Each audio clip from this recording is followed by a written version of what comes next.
Hello, ladies and gentlemen, and a very warm welcome to Evolving Consciousness. I'm your host Purushottam, and in today's video, we are going to talk about the deadliest serial killer ever. Yes, you heard that right, the deadliest serial killer ever. But am I going to talk about some person whose crimes have been documented in history? Or who is this person I'm referring to? This person sort of rests in every human being's consciousness, whether latent or dormant is the only question we need to address. It is said that the mind is our greatest enemy and our greatest friend. So, who is this serial killer who resides in the residence of our mind? It is called by three letters. The three letters are E, G, and O. Yes, ego. Now, most of us know about what ego means, but unfortunately, we have a very limited understanding of what ego means. And today's video is not only a humble attempt to address as to how ego becomes the most vicious serial killer. It sort of massacres every aspect of our life, be it our health, be it our profession, be it our relationships. It has the power and prowess to assassinate the well-being of every dimension of our life. Now, to begin with, to go into before we actually explore the different dimensions, there is something which needs to be addressed, because oftentimes people confuse ego with self-respect. There is an absolutely thin line of difference, and before you know it, you might be thinking that you are engaging in self-respect, but essentially you probably would be from an ego, you might be operating from an ego standpoint. And how do we make the distinction? So let's go into that. Now, ego is something which always considers the outside as the benchmark or the threshold for making us feel good. Ego always craves validation. Ego always craves approval. Whereas healthy self-respect has a certain level of natural confidence, and it does not compare yourself with others to feel good. Whereas ego always has this comparison mindset. Now, one thing you always need to understand, some people have a very limited perception of ego. They equate ego with superiority complex. But what if I told you inferiority complex is also ego? Now, you might be taken aback. What did I just say? Yes, let's understand the soul of ego, the soul of this emotion called ego. Ego is when you are comparing yourself to someone and feeling good or bad about it. Essentially, your competition is somewhere outside, and depending on how that benchmark oscillates, depending on how that particular person or those particular persons in your life do in their life, you are always going to oscillate between the feelings of superiority complex and inferiority complex. Both of them are offsprings of ego. Superiority complex might make you feel good, but essentially you need to understand. As in my video on self-love, I said, not everything which feels good is self-love. Ego is certainly not self-love. Ego is self-hatred, to the contrary. Also, one very defining quality of ego is people who are egoistic, they like to be victims. They like to stay in the past. They like to relish the pains, the hurts. They like to keep a count of the injustices which happened with them, and sort of they justify their current attitude. Because that happened, that's why I'm like this. They want to blame on the world. People who are egoistic, they seldom take personal responsibility. They seldom acknowledge or accept a thought that probably they could have responded better. Probably they could have behaved in a more mature manner. They always think that what I did was the right thing, given my conditions, given my painful circumstances. They have a book as if they are the Chitragupt of cosmic consciousness, right? They have a book wherein they have an account of what are the injustices which happened with them. They love to stay in the past. But people with healthy self-esteem, They love to be in the now. For them, the eternal solace, the eternal source of solace is in the present moment. But people who are egoistic, they love to linger in the past. And also, there are people who try to linger in the future. Now, one beautiful aspect, people who get hurt very easily, people who consider themselves to be sensitive, these are the people who are very egoistic. Now, this is an absolutely tangential information I'm sharing here. There's a deep psychological message here. Let's understand the core of sensitivity. Why do you feel sensitive? Why do you feel hurt when somebody tells you something? No matter whether the person is close or is someone apart, doesn't make much of a difference. But essentially, you're getting hurt because you see a certain truth behind what the person is saying. Essentially, you value your identity, your respect. You sort of demand respect from that other person, and once that person's opinion about you is a little bit different as what pleases to your ears, you feel offended, you feel hurt. If you don't have ego, it's impossible for you to feel hurt. Yes, it's absolutely impossible for a person who is devoid of ego to feel hurt. Now, you probably would have never heard this, but this is the truth.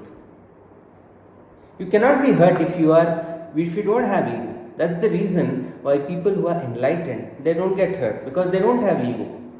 Some of us might think at a superficial level that I don't have ego. But if you don't have ego, my friend, you cannot get hurt. It's impossible for you to get hurt. Just reflect on what I said. Because why are you getting hurt? Let's understand this. Because the person in front of you is not buying into your thought processes, is not buying into your viewpoints, and you find that you get very agitated when that happens, and because of that you feel hurt. If you are a person of healthy self-respect, you would have said that I respect your viewpoints, but this is what I feel deep within, and you would not feel hurt at all. You would absolutely not have any feelings of resentments, victimhood, or you wouldn't have kept a sort of a book wherein you have accounted the kind of hurts happened to you, and you wouldn't even sort of cling to those memories.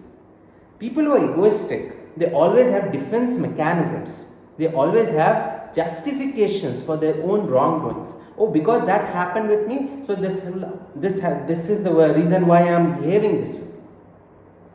They love to be the prisoners of the past versus the architects of the future. Now, this is something which we don't understand. We consider ego to be self-esteem and self-respect, but this is not self-esteem and self-respect. This is ego. Whenever you feel like a victim, whenever you feel that your mind constantly oscillates in the past and it sort of harbors a certain level of pleasure in lingering into those painful memories, you are a person of deep ego. You might not be a person who dominates. You might not be a person who fits to the conventional definition of ego. But if you are feeling hurt, if you claim yourself to be sensitive, that is ego in action. A person who has a healthy self-esteem, he cannot be sensitive. Now, as difficult as that might sound, this is the hard-hitting truth. Now, when we talk about the serial killing aspect, right, why did I call it a serial killer?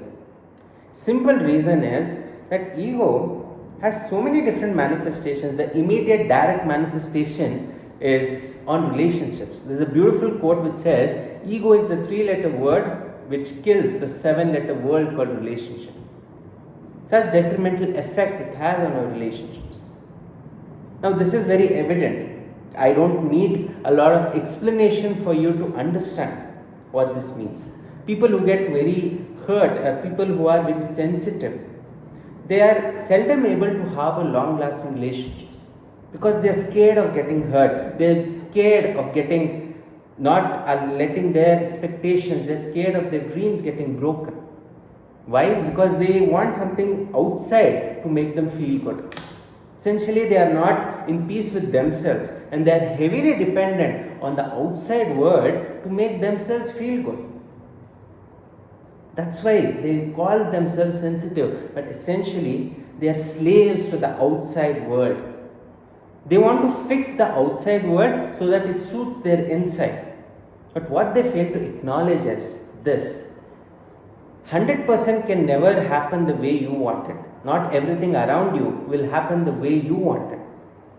But what happens within you, that is 100% under our control. The people who are egoistic, they seldom take responsibility. They always have reasons to blame others, blame the weather, blame the geography, blame the situations, but they don't take responsibility. Now, I think this is very evident, and this particular example gave you a lot of clarity as to distinguish between what ego is and what healthy self-respect is. Self-respect doesn't need validation from people, doesn't need approval of people. And one beautiful understanding of self-respect and ego, right? Every human being is a sort of a manifestation of virtues and flaws. Every person has bad and good qualities. The people who have healthy self-esteem, they are attached to their virtues. Virtues could be anything from a sense of commitment, a sense of work ethic, a sense of compassion, a sense of kindness. They are attached to the virtues. I mean, they give importance more to the virtues versus the possessions. But the egoistic people, they derive value out of possessions. But a person who has a healthy self-esteem, he values virtues. He values the qualities in a person, not the person's bank account, not the person's financial family background. Hence, it's very important to not look after these things, but essentially look for the qualities in a person. And it's beautifully said that when you are not very much intimately connected or attached to your virtues, and you don't sort of blow your ego in it, then those virtues grow. And if you excessively attach yourself to your virtues and you always consider others inferior to you, then you are bound to sort of all the aspects of your life sooner or later are going to die. You're going to be a victim of this serial killer. Now, in relationships, it's very simple, right? We can easily understand how ego is killing you. But what about health and professional life? Now, I want to talk about the dimension of health because it's often ignored. Now, people who are egoistic, they have something called as a vicious complacency cycle, meaning they're never open to the possibility of growth. They consider themselves perfect. They don't see a need for regular exercise. They'll always come up with excuses. Now, this can also be in the work dimension. You might think that you're doing great as per your definition. There's a difference between having self-confidence. There's a difference between being centered and being self-centered. One needs to have a very pragmatic, a very unbiased standpoint when he views himself. We shouldn't go overboard and say that I don't need exercise to maintain health, right? Now, this complacency cycle which I just said, this can also apply to so many different aspects. People who think that they are doing great in their career, right? And they are not doing anything for their growth, both in terms of their career or their health. They are also egoistic people. They think they are already doing great. But essentially the point here is this, that you might be doing great, but there's always scope of growth in life, no matter what plateau of life you are in. As we know, growth is the only evidence of life. People who have a healthy self-respect, they always explore new avenues to grow, new avenues to expand the frontiers of your intellect. These people don't mindlessly engage in senseless entertainment and sense gratification. People who have a healthy self-respect focus on how they can grow their mind, body, and soul to the next level. Now, I'm talking a different viewpoint, I'm talking a different aspect of it. Oftentimes, what people think is feeling good is all, self-love is all about feeling good. But self-love is also about enhancing these three key dimensions of life: your body, mind, and soul. Because let's understand, if you're not growing, by default you're going backward, whether you like it or not. There is nothing like a pause button in life. Either you're moving forward or you're moving backward. So it's up to us whether we are constantly on the pursuit of growth. Growing is very important in life, because if you are not growing, you're moving back.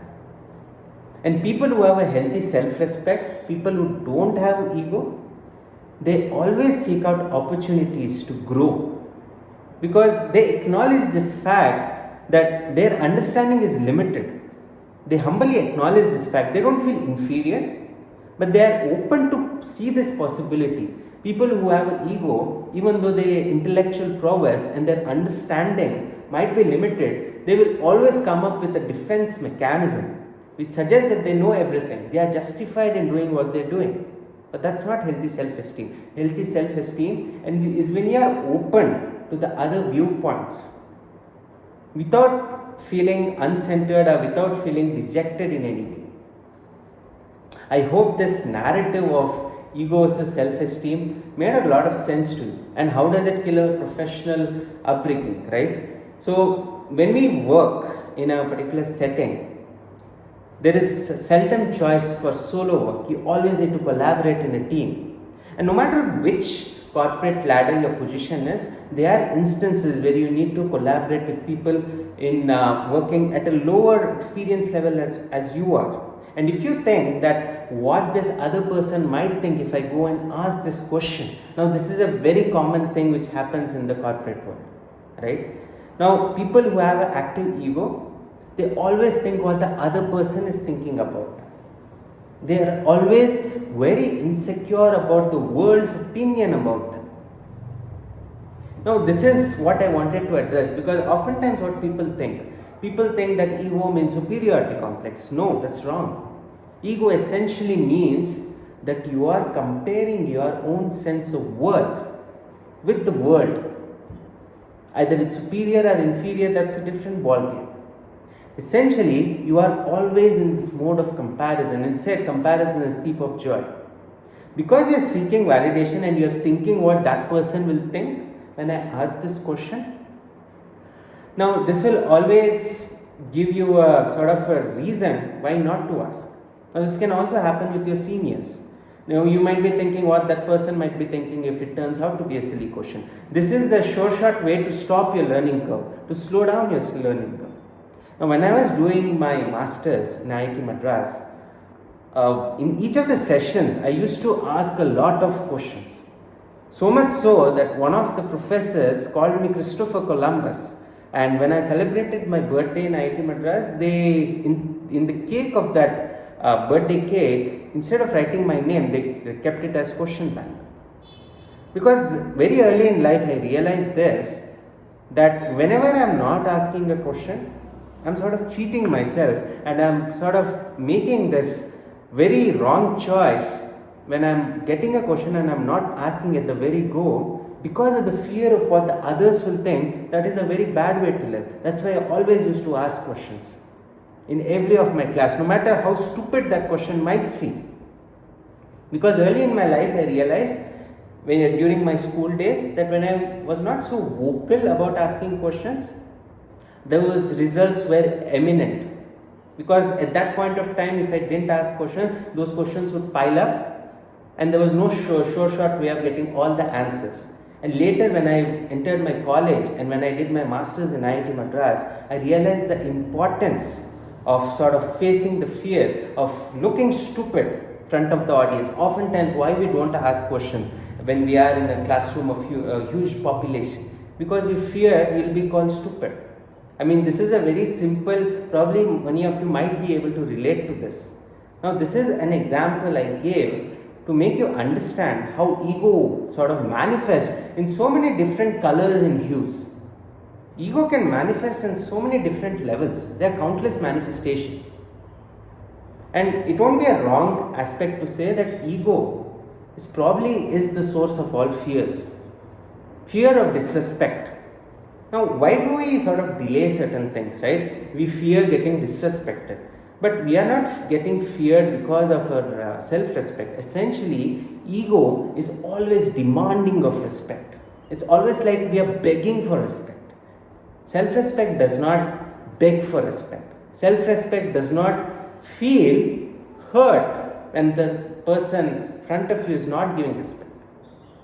A person who is egoistic, he will feel hurt when the other person is not giving him the due respect. But the person who has genuine self-respect, he is not dependent on the respect of the world. He respects himself. I hope this understanding of sort of talking about ego and self-respect is giving you a lot of parallel narratives to think about your own life. And when you sort of navigate through your life and the kind of choices you make, always ask this question, that whether this particular decision which I am taking of asking and not asking, is it driven through a phase of ego or is it driven through a phase of self-respect? Because oftentimes, many of the times, we sort of dwindle between these two emotions, and many people, unfortunately, they don't even realize what they are calling self-respect is essentially ego in the mask of self-respect. I hope my today's definition of ego made a lot of sense to you, and probably now you can be honest and authentic to yourself as to what you're doing. Is it from a place of ego or is it from a place of self-respect? And ego is not only a serial killer, is not only a mass assassinator of the overall well-being of an individual, but it is also called to be the root of all suffering, and no human being wants to suffer. No matter how much powerful you might show yourself to be, ultimately you cannot lie to the person within.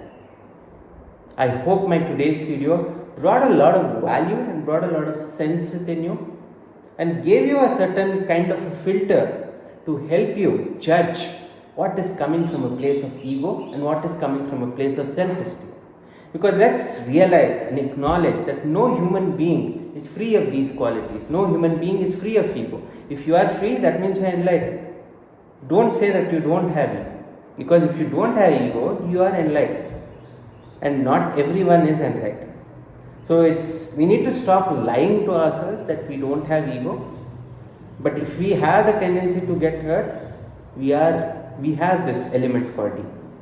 Thank you so much for your time on my video, and if you really loved today's video on the serial killer, do share it couple of your friends, and also do subscribe to my channel if you're enjoying the genre of content I'm sharing on my channel.